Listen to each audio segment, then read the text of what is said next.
Well, hi there, friends. This is Emily Craig, and we had our first storm of the fall season tonight with some thunder and lightning. And I had a very pleasant experience socializing with some young people about the age of my grandchildren. And I noticed they had some difficulty abstracting principles out of their experience. And so I thought I would kind of practice on my friends and talk about some of the methods that I use to cope with our society's preoccupation with money. Okay? It's a total preoccupation because nobody has enough. There's not enough money to go around.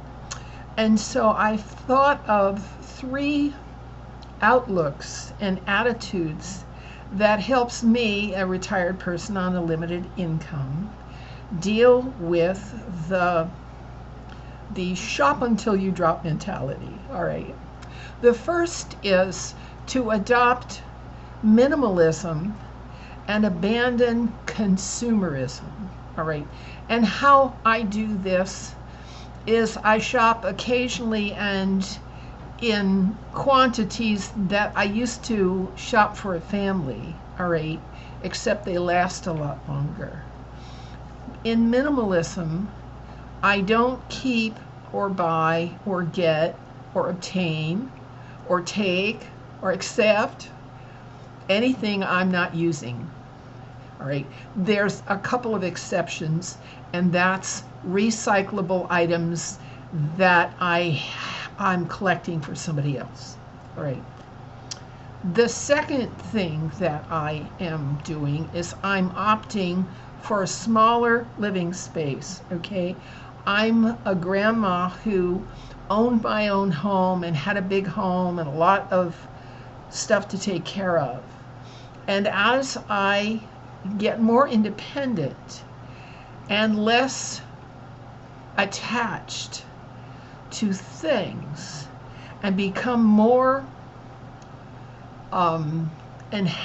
entranced with ideas, thinking up new ideas, thinking up new ways in my journaling and in the websites where I participate and in these videos, ideas become much more compelling than stuff. Okay, all right. And so relationships are much more fun than games. Although I've never really been a gaming person, but I notice in this generation, gaming is a big thing. Well, let me tell you, the games get old. And when you reach this level of experience, you find that games just don't hold your interest. And so I find that relationships online at my stage are very exciting and very gratifying because I'm actually able to befriend somebody from this position who's across the world. I had a wonderful chat conversation today on Skype with an older gentleman from Ireland, from Southern Ireland. And he was very troubled about something in particular having to do with Christian ideas and thoughts and beliefs and doctrines. And we talked about that for a long time. And when we hung up the conversation, he appeared to be greatly relieved of the necessity to pursue and judge and with anger some of the things that had happened to him long ago. And I felt so good about that, to be able to relieve somebody's mind about those things. All right.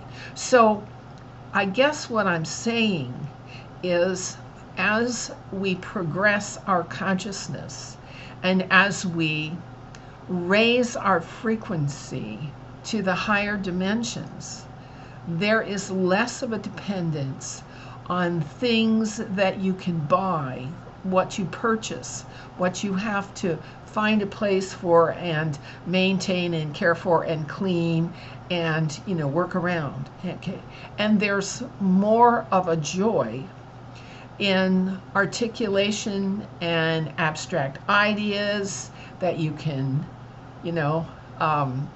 bat around with people.